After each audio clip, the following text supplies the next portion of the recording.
안녕하세요. 세종고 1학년 중간고사 분석하게 된 강성미 강사입니다. 분석 설명에 앞서서 지금 밑에 아마 자막이 나가고 있을 거예요. 이게 이제 기말고사 개강 안내니까요. 개강 안내에 참고하시면 좋을 것 같습니다. 그리고 하나 더 말씀드릴 게, 이번에 세종고 감사하게도 아이들이 다들 잘 와가지고 제가 지금 기분이 굉장히 좋습니다. 그래서 이번에 이 기세를 몰아서 기말고사도 열심히 한번 같이 달려보도록 하겠습니다. 저는 강성미 강사고요. 지금 고려대 국문과 나와서 김영준에서 아이들과 함께 수업 진행하고 있습니다. 목차는 이렇게 4가지 정도로 나누어 봤는데요. 지금 동영상을 보고 계시는 가장 큰 이유겠죠. 이번 중간고사 어떻게 출제되었는지 먼저 말씀을 드리고, 그 다음에 제가 미약하게나마 아이들에게 조금 도움이 되었던 부분을 좀 설명드리도록 하겠습니다. 그 다음에 3번째는 기말고사 대비 전략인데요. 중간고사 끝난 지가 얼마 안 됐죠. 근데 좀 있으면 또 기말고사가 다가오잖아요. 그래서 기말고사 어떻게 준비하는 것이 조금 더 효율적으로 준비를 할 수 있는지 말씀드리고요. 마지막에 제 수업은 이렇게 진행된다 설명드리도록 하겠습니다. 일단 총평 이렇게 정리를 해봤어요. 문항 구성이 특이했죠. 작년과는 완전 다른 선택형만 36문항이었습니다. 이 선택형이라는 게 객관식이에요. 그래서 객관식으로만 됐다. 그러니까 서술형이 하나도 출제가 안 됐다라고 보시면 되고요. 이거는 이전에 먼저 선생님들께서 계속 아이들에게 말씀을 해주셨어요. 이번에 선택형 36문항 나올 거다. 계속 이렇게 말씀을 해주셔가지고 이거를 대비를 해서 좀 요거에 포커싱을 해서 요거에 맞춰가지고 수업을 진행했던 점이 있었습니다. 그리고 시험 범위는 교과서랑 유인물이랑 3월 학력평가, 그러니까 이번 연도요 1학년 3월 학력평가가 시험 범위에 들어갔고요. 근데 그거는 원래 세종고가 그렇잖아요, 그쵸? 세종고는 항상 3월 학력평가, 6월 학력평가를 이용하기 때문에 이번에 기말고사 때에도 6월 학력평가가 기말고사에 들어간다라고 생각하시면 될 것 같습니다. 그래서 교과서랑 유인물이랑 3월 학력평가 요거를 정리하면은 요런 식으로 되는데, 지금 만약에 학생분들이 보고 계시다면은 알고 계시죠? 이번에 약간 특이했다는 거. 그쵸? 그러니까 의문변동이 이번에 들어갔잖아요. 원래 세종고는 1학기 기말 때 의문변동이랑 문법 요소가 들어가는 그런 학교인데, 이번엔 중간고사에 의문변동을 넣었어요. 그래서 원래도 조금 시험 범위가 많은데, 학교가 그렇잖아요. 유인물 되게 많이 주잖아요. 근데 거기다가 의문변동까지 있으니까 좀 힘들었다 라고 생각이 들 거예요. 현대시가 5작품, 현대소설이 2작품, 극이 2작품, 독서, 비문학, 그러니까 이 학력평가에 있었던 거, 그런 것들이 들어갔죠. 에다가 의문변동, 대화, 매체까지. 매체는 유인물로 엄청 주셨잖아요. 그쵸? 그래서 시험 범위가 꽤 분량이 많았다라고 말씀드릴 수 있겠습니다. 자, 자세하게 좀 설명을 드리자면요. 3가지 정도로 나누어서 설명을 드릴 수 있을 것 같아요. 일단 첫 번째는 방대한 시험범위인데, 말씀드렸다시피 세종고는 항상 3월 학력평가가 들어갑니다. 그래서 3월 학력평가가 이번에 들어갔고요. 문학만 써있는데 문학만이 아니죠. 문학도 들어가 있고 또 모두 들어갔어요? 네, 독서도 들어갔죠. 그쵸? 호작도 기억나나요? 그쵸? 앞에 화법도 들어갔었죠. 근데 시험에는 안 나왔지만, 그쵸? 그래서 여러 가지가 골고루 들어갔었다라는 거고요. 에다가 교과서도 있었고요. 그리고 모의평가, 학력평가, 이게 무슨 말이냐면은 3학년들은 평가원에서 출제하는 거를 3학년 대상으로요, 평가원에 출제하는 것을 모의평가라고 하고요. 그 다음에 1, 2학년 대상으로 교육청에서 출제하는 거를 학력평가라고 합니다. 그래서 모의평가, 학력평가 이런 것들을 많이 유인물을 주셨죠. 주신 이유는 매체 때문이었죠. 그쵸? 그래서 교과서에 있는 매체의 기본 원리를 학습한 다음에 그거를 적용해서 풀 수 있는가, 혹은 대화도 같이 나왔잖아요. 그쵸? 그래서 대화의 원리를 교과서에 배운 다음에 그 스크립트를 여기 합평이나 모평 걸 가지고 와서 할 수 있는가에 대해서 많이 물어봤었죠. 그래서 시험 범위가 이렇게 방대하다 보니까 저는 약간 걱정이 뭐였냐면은, 이거 혼자 공부하는 친구들은 좀 힘들겠다. 왜냐면은 이 학력평가 양질의 문제 어떻게 혼자 구하겠어요. 그렇잖아요. 그리고 학력평가 같은 경우에는 특히나 학교에서 수업을 안 해주시잖아요. 그냥 EBS 강의 보고서는 해라. 너가 이게 필기해라. 이런 식으로 강의를 참고하라 라고 말씀을 하시기 때문에 이게 꼼꼼한 친구들은 EBS 강의 들어가서 보지만 그렇지 않은 친구들은 안 본단 말이에요. 그쵸? 그러니 대비가 잘 안 되잖아요. 그래서 조금 혼자 하기는 하기는 버거웠을 수도 있겠다라는 게 이번 중간고사의 특징이고요.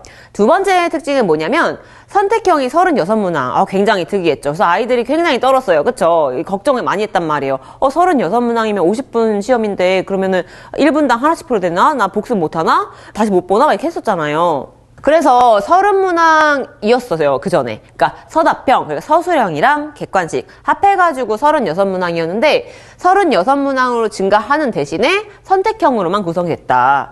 그래서 그런 경우 많았잖아요. 이번에 선택형으로만 그냥 딱 마킹을 계속 해야 됐었기 때문에 아이들이 하다가 밀려 쓰기도 하고 뭐 빼놓고 쓰기도 하고 진짜 그러니까 36개를 다 이렇게 마킹을 한다고 생각해보세요. 그것도 이제 중학교에서 막 고등학교로 올라왔는데 헷갈리죠. 그래서 이 부분에서 조금 실수가 있었을 수도 있겠다라는 부분이 있었고요. 그 다음에 어휘 문제. 원래 세종고가 어휘 문제를 그렇게 막 본격적으로 내는 학교는 아닌데 이번에 약간 주목할 만하게 어휘 문제 한 문제를 그냥 딱 내셨어요. 그쵸? 그래서 단어의 의미 파악 문제가 등장을 했는데 이거는 아무래도 기말 때에도 이어질 것 같아요. 그래서 조금 더 꼼꼼하게 대비를 하는 것이 필요해 보입니다.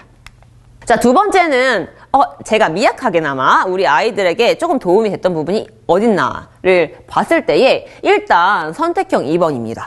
선택형 2번을 보면은 이거 나의 A를 바탕으로 할 때 하면서 여 위에도 이 스크립트 그러니까 대화 내용이 쭉 많아요. 근데 그거는 제가 다 안 가지고 왔어요. 중요한 부분이 여기였거든요. 마지막 부분. 마지막에 뭐라고 되어 있냐면 민수가 막 자기 얘기를 하니까 이대로 제출해도 된다는 거지? 하니까 지수가 근데 오늘 급식 뭐였지? 하면서 말을 확 돌려버려요. 그러면 여러분들 배웠던 대화의 원리, 그쵸? 이번 시험범위였죠? 대화의 원리에서 이거는 뭐예요? 그쵸? 이거는 대화의 원리 아예 위배한 거란 말이죠. 근데 보시다시피 일부러 어긴 거죠. 그죠? 일부러. 그러니까 의도가 있다라는 거잖아요. 의도가 있는 거는 대화의 원리를 어겼어도 그걸 따로 우리가 배울 수 있었어요. 그게 교과서에는 없어요. 그래서 교과서에는 없지만 저희는 이렇게, 그쵸? 대화 함축이라고 해서 요거 따로 이름을 명시를 했고 그거에 대해서 직보 자료에 이렇게 들어가 있었어요. 이 직보 자료가 사실 이름이 있거든요. 뭐냐면 제 이름이 강성미잖아요. 그래서 직보 이름은 정성미입니다. 그래서 정성미는 요약 암기 자료집이에요. 그래서 요약 암기 할 수 있는 거, 이제 암기를 해야 되는 거를 압축적으로 만든 거거든요. 그래서 직보 때 그래서 쓰는 거예요. 제가 열심히 만들었는데 거기에 대화 함축을 제가 넣었어요. 다행스럽게도 이게 그대로 나와서 예시를 볼까요? 예시에 야 오늘 너 시험 잘 봤어? 나 먼저 집에 갈게. 이러면은 또 대화의 원리를 위반한 거거든요. 그죠? 협력의 원리를 위반한 건데 이거를 일부러 위반했다. 왜 위반했을까? 그게 중요한 거잖아요. 그죠? 그래서 여기도 마찬가지로 급식? 갑자기? 왜 이 뚱짱지 같은 소리야? 막 이렇게 얘기가 나오잖아요. 이건 대화 함축에 관련된 문제였다라는 거를 확인할 수가 있죠. 자, 그 다음에 두 번째인데요. 선택형 9번. 이번에 의문변동이 포함돼서 아이들이 굉장히 부담스러워 했어요. 그쵸? 어렵게 나오면 어떡하지? 선생님이 어렵게 나온다고 했는데, 그쵸? 근데 생각보다 그렇게 난이도는 높진 않았다. 그쵸? 여러분들 풀어서 알 거예요. 이번에 시험이 그렇게 난이도가 어렵진 않았어요. 그래서 평이했다라고 볼 수가 있는데, 여기서 2번이나 4번 된솔대기는 단독 문제로 나올 수 있는 정도의 되게 실현 환경이 다양하기 때문에 비중이 있는 그런 의문 변동이라고 할 수가 있는 거고 그 중에서 2번이나 4번 같은 경우에는 이거는 된소리대기가 왜 안 일어나는지 된소리대기라고 하면은 이게 쌍자음으로 발음이 된다는 거잖아요. 예를 들어 국밥 안 하고 국밥 이렇게 하는 것처럼요. 그쵸? 근데 얘는 왜 참고라고 하지? 여러분들이 외웠으면은 어간의 니은 미음 뒤에 그드 스즈는 끝드 스즈가 된다. 이거 외웠었잖아요. 그쵸? 외웠으면은 이게 보였을 거예요. 그쵸? 근데 만약에 자기가 안 보였다. 혹은 내가 이걸 틀렸다라고 하면은 그걸 실현 환경을 잘 안 해왔던 거겠죠. 그 다음에 발자국. 얘는 또 왜 발자국이야? 얘는 된소리대기 되네? 그러면 우리가 의문 변동에서 봤던 그 된소리대기 그건가? 라고 말할 수가 있겠지만 그렇지가 않죠. 왜냐면 이번에 선생님께서 유인물을 주셨잖아요. 그러니까 그 의문변동 유인물 따로 주셨어요. 표준발음법 해가지고 거기에 사이소리 현상이 들어있었단 말이에요. 그래서 이거 사이소리 현상이랑 된소리 대기를 비교하는 문제가 나오겠구나. 우리 모두가 예측했어요. 그죠? 저도 마찬가지로 아이들에게 이렇게 제공을 했죠. 그래서 지금 이렇게 가지고 온 거는 정성미, 그러니까 직보자료, 정성미가 아니고요. 완성미입니다. 완성미랑 정성미가 두 가지가 제 메인 교재거든요. 자, 완성미에서 이렇게 제가 가지고 왔어요. 완성미가 직전 암기 요약자료. 참고, 이거 똑같죠? 그러니까 문제를 참고한 거랑 역경을 참고, 이거는 어간 어미 그 제약 때문에, 그죠? 어떤 형태론적인 어떤 게 하나가 더 들어가야지 얘가 된소리대기가 되는 건데, 얘는 된소리대기가 될 수가 없어요. 그거랑 하나 더. 발자국! 얘는 된소리대기가 될 수가 없죠. 그 된소리대기 실현 환경 중에 아무것도 해당이 안 돼요. 그럼 얘는 뭘까요? 사이소리죠. 그래서 제가 예상컨대 그때 저희 직보 때 이거 했었어요. 강쌤의 예상 해가지고 된소리대기랑 사이소리 현상을 비교하는 게 나을 것 같다. 그죠? 우리 친구들도 다 나올 것 같다라고 생각했어요. 그래서 그때 직보 자료에 사이소리 현상 쫙 정리해주고 요럴 때에 예시 들어주고 요럴 때에 이게 사이소리 현상이니까 된소리대기랑 어떻게 구분하는지에 대해서도 엄청 열심히 많이 했었단 말이죠. 그래서 아이들 제가 데리고 있는 친구들은 요거는 무난하게 다 맞았던 그런 문제였습니다. 그러면은 중간고사가 이런 식으로 출제됐구나. 그럼 기말고사는 어떻게 출제될까? 나 어떻게 공부해야 될까? 우리 아이 어떻게 공부시켜야 될까? 고민이시잖아요? 제가 생각했을 때는 크게 방향은 4가지로 정리를 할 수 있을 것 같아요. 일단 제가 말씀드렸다시피 학력평가가 나올 거다. 그쵸? 6월 학력평가가 나올 예정입니다. 항상 그래왔어요. 그래서 6월 학력평가가 끝난 다음에 독서지문, 문학지문, 그 다음에 화법과 작문지문 놓치지 말고 공부를 해야 돼요. 왜냐면 그게 기말고사 시험 범위가 될 거니까요. 그리고 두 번째, 36문항의 기조는 유지될 것 같아요. 그러니까 이게 비단 1학년만 바뀐 게 아니에요. 2학년도 같이 바뀌었거든요. 그러면은 기말 때도 똑같이 유지가 될 가능성이 높죠. 그래서 시간 분배 연습이 반드시 필요합니다. 시간 분배 연습이라고 하면은 저희는 그거 하잖아요. 저랑 지금 같이 수업을 하고 있는 친구들이 볼 수도 있겠어요. 우리는 뭐 해요? 파이널 테스트 보잖아요. 맞죠? 그래서 시간 분배를 좀 해줘야 돼요. 그래서 50분 시간에 36문항을 풀어보는 연습을 반드시 해야 돼요. 근데 이게 안 되어 있거나 그러면은 딱 갔을 때 시간이 부족하거나 당황할 수가 있죠. 그리고 하나 더 있어요. 시간 내에 50분을 줬는데 시간 내에 풀었는데 시간이 남았어요. 근데 그러면은 그 남은 시간 버리는 친구들이 있어요. 그러면 안 돼요. 다시 앞으로 가서 다시 한번 더블 체킹 해야 되는 거잖아요. 그쵸? 그래서 이 시간 분배를 어떻게 할 것인가에 대한 고민이 좀 필요하겠다라는 거고요. 세 번째, 어휘 문제. 어휘 문제가 출제됐다고 했잖아요. 근데 어휘 문제는 결국 암기예요. 그래서 암기를 누가 얼마나 빠뜨리지 않고 꼼꼼하게 하느냐가 관건인데 다른 거 막 어려운 거 다 맞았는데 막 어휘 문제 막 2점, 2점 문제 막 이런 거 하나 틀리면 얼마나 아까워요. 그죠? 그래서 더욱 꼼꼼함이 필요해졌기 때문에 놓치는 어휘가 없게 꼼꼼하게 다 체킹을 해야 된다라는 거 중요하고요. 마지막에 문법 요소. 이게 중간고사 때 의문변동이 들어갔기 때문에 이번 기말고사 때는 문법 요소가 들어갈 거예요. 문법 요소가 뭐냐면요. 이런 것들을 다 통칭해서 문법 요소라고 하는 겁니다. 예를 들어서 시간 표현, 그러니까 과거, 현재, 미래 이런 거. 아니면 높임 표현, 그러니까 높임의 그런 표현법 있잖아요. 예를 들어서 높임말, 그 존댓말, 뭐 경어체, 뭐 이런 거, 뭐 하셨습니다, 뭐 이런 거 있잖아요. 그런 것들이 다 여기 들어가는 거고요. 그 다음에 피동표현, 피동표현이라고 하면 소위 말하면 그런 거 있잖아요. 당하는 거, 그쵸? 그런 것들에 대한 얘기가 나오기 때문에 이거는 문장에 대한 얘기예요. 마지막 인용 표현도 마찬가지로 직접 인용, 간접 인용, 큰 따옴표, 쌍따옴표를 썼냐 안 썼냐에 대한 얘기인데 여기 부분은 다 문장에 대한 얘기예요. 그 의문에 대한 얘기. 그러니까 중간고사 범위보다 더 큰 개념을 가지고 얘기를 해야 돼요. 그러면 큰 개념을 가지고 가려면 어떻게 해야 돼요? 그 밑에 있는 개념들이 잘 받침이 되어야 돼요. 그래야지 큰 개념이 이해가 되죠. 그래서 본인이 만약에 문법 요소 파트 이런 거 잘 모른다. 내가 문법에 원래 좀 약하다라고 하면은 기말고사 진짜로 들어가기 직전 여기 지금 이때 요걸 조금 해놔요. 그러면은 좀 수월하게 할 수가 있다라고 말씀드릴 수 있을 것 같아요. 마지막으로 제 수업은 어떤 식으로 진행되는지 말씀을 드리고자 합니다. 자, 일단은 주중 클리닉. 제가 맡고 있는 친구들은 일주일에 2번을 와요. 제가 보고 싶어서 불러요. 이렇게 그것도 있긴 한데요. 맞아요. 근데 본 수업 때, 그러니까 세중고 1학년 토요일 6시 요때는 본 수업이고요. 그거 말고 주중에 하루를 더 불러요. 왜냐면 그때 불러서 제가 문제수를 좀 많이 주는 편이거든요. 그러면 풀다가 모르겠는 게 있을 거 아니에요? 그거를 클리닉 시간에 와가지고 물어봅니다. 그리고 하나 더. 여기 암기 테스트라고 되어 있는 거 있잖아요. 그러니까 외워야 될 것들이 있다라고 하면은 저는 그 네모 빈칸을 제가 직접 다 뚫어놨어요. 그래서 그걸 주고서는 외워서 풀 수 있게끔 그렇게 진행을 하고 있습니다. 그래서 구멍이 안 생기게 하고 있고요.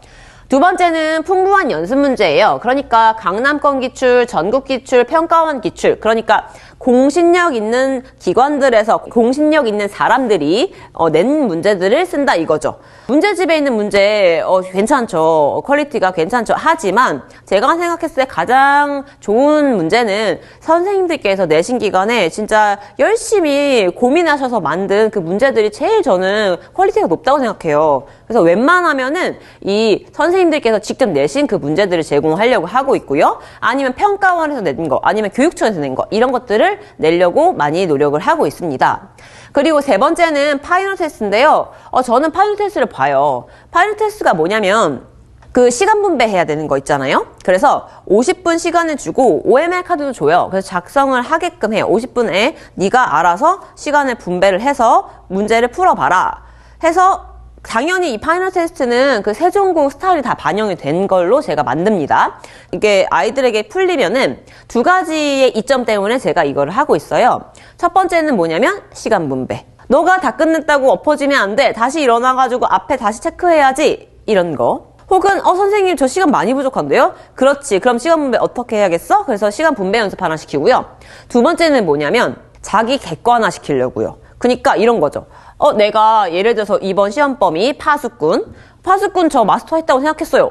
근데 시험 봤는데 파수꾼에서 다 틀렸어. 그러면은 내가 다 알고 있다고 생각했지만 다 아는 게 아니잖아요. 그쵸? 그래서 내가 뭘 알고 뭘 모르는지에 대해서 다시 한번 체킹을 하기 위해서 이거를 한다라고 생각하시면 될 것 같아요. 그 다음에 마지막 강쌤의 완성미인데요. 이거는 요약집이에요. 요약 암기집. 그러니까 이건 직전 보강 때 주는 거고요. 이때 제가 진짜 한 땀 한 땀 진짜 시간을 많이 들여가지고 만든답니다. 그래서 아이들이 진짜 제일 좋아해요. 제가 힘들면 힘들수록 아이들이 좋아하기 때문에. 그쵸? 그러니까 두 가지가 있는 거예요. 정성미는 제 필기본 이따가 말씀드릴 거 그 자료가 있는 거고, 완성미 이거는 요약집, 요약 암기집. 이거 언제 보냐면요. 시험 보기 바로 직전에 막 외워요. 그러니까 직보 끝나고 나서부터 외우기 시작하는 거죠. 그래서 이거를 외우고 가면은 제가 어제도 얘기했어요. 애들한테. 얘들아 이거 제발 정성미랑 완성미 3번씩만 봐라. 그럼 너 90점 나온다. 진짜 항상 하는 말이거든요. 전 항상 그런 마인드로 지금 만들고 있기 때문에 이렇게 직전 대비 보강 이 자료를 가지고 하고 그 다음에 아이들 시험장에 보내고 있습니다. 자, 그 다음엔 제 자료 샘플인데요. 첫 번째 필기 자료. 제가 이거를 다 모아가지고 제가 직접 손필기 합니다. 그래서 학교에서 어떻게 나가는지 필기 다 가지고 와서 그거 제가 다 필기를 해가지고 예쁘게 컬러로 책으로 만들어 줍니다. 그래서 제 정성이 가득 담겨 있다 해서 정성미고요. 복습 테스트는 뭐냐면 누적식으로 봐요. 그래서 매주 보는 건데 이게 만약에 6주차다. 그럼 1주차 때부터 5주차 때까지 다 합쳐가지고 시험을 본다라고 생각하시면 될 것 같고요. 이렇게 해야 6주차 때에도 1주차 때 뭐 배운지 까먹지를 않죠. 그러니까 마지막에 교과서 암기인데요. 그쵸? 이게 점점 더 시험은 꼼꼼함을 요구하고 있어요. 그래서 외워야 될 건 좀 외워야 돼요. 혹은 내가 이 작품을 안다라고 생각하더라도 머릿속에 정리가 안 된단 말이죠. 그래서 이 빈칸에다가 넣어보는 거죠. 그래서 머릿속을 한번 정리하는 그런 개념으로 이해하시면 될 것 같고요. 그 다음에 완성미. 완성미는 아까 정성미랑 약간 다른 게 정성미는 다 들어있다고 생각하면 돼요. 모든 그 작품에 대한 내용이 다 들어있는 요약 필기집. 요약은 아니죠. 그냥 필기집이죠. 근데 얘는 요약집이에요. 얘는 외우라고 만들어요. 그래서 엄청 진짜 엑기스만 모은 거예요. 그래서 이건 직보 때 요거 가지고 같이 외우라고 시키는 거고요. 그다음에 기본서. 여기다가 얘가 기본서라서 여기다가 아이들이 와서 필기하고 요걸로 수업이 진행된다라고 생각하시면 될 것 같고, 문제집. 이 문제집은 매주 새롭게 나가요. 그러니까 1주차 때 1주차 문제집 나가고 2주차 때 2주차 문제집 나가고 이런 식으로 진행이 돼요. 그래서 요 문제집이 쌓이면은 굉장히 힘들어집니다. 그쵸? 그리고 제가 문제를 적게 주는 편은 아니에요. 그래서 이게 좀 밀린다 싶으면 제가 좀 독촉을 좀 하는 편입니다. 알겠죠? 그래서 이런 식으로 6가지의 자료가 같이 제공이 된다라고 생각하시면 될 것 같아요. 마지막으로 제 수업의 모토자, 제가 아이들을 만날 때마다 생각하는 문구예요. 저는 아이들이 다른 과목 잘했는지 못했는지 잘 하는지 못하는지 잘 모르겠지만 저는 제가 국어 선생님이기 때문에 이 아이가 국어만큼은 선생님 저 국어는 좀 잘하지 않나요? 이렇게 약간 자신감이 되는, 내가 좀 믿을 구석이 되는 그런 과목이었으면 하는 게 제 개인적인 바람이고, 그렇게 됐으면 해서 그렇게 수업을 하려고 노력하고 있는 겁니다. 자, 그래서 국어가 너의 자신감이 되도록, 그러니까 다른 과목들은 좀 흔들려도 국어는 괜찮지, 나 잘하잖아, 이렇게 믿을 수 있게 열심히 노력하도록 하겠습니다. 지금까지 들어주셔서 감사합니다.